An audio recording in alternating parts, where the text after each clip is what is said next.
This time we're supposed to convert degrees to radians. The formula which we are going to use is this one.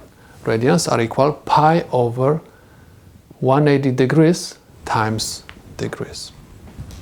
We have 0 degrees. Formula says radians are equal pi over 180 degrees times 0 degrees.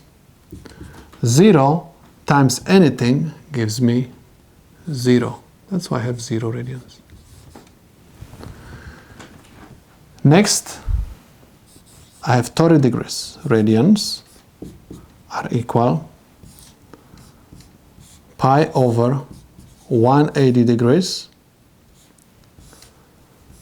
times 30 degrees.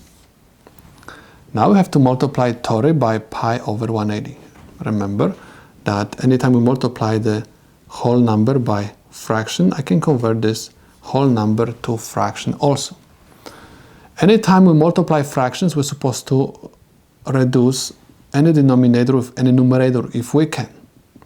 In this case, I have 180 degrees and I have 30 degrees. Degrees and degrees will cancel out, and I have 180 divided by 30 and 30 divided by 30, which is equal pi over 180 divided by 30 is 6 times 1 over 1, because 30 divided by 30 is 1 and 1.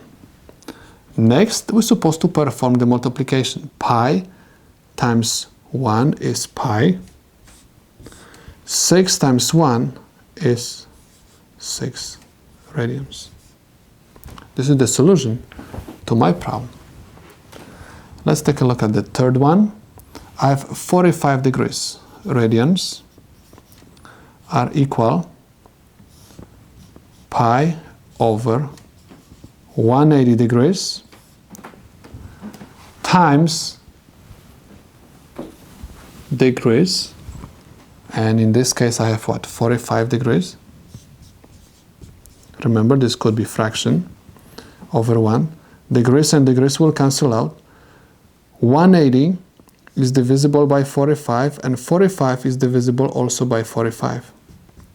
That's why I have pi over 4 times 1 over 1. Pi times 1 gives me pi. 1 times 4 gives me 4. This is the solution to this problem.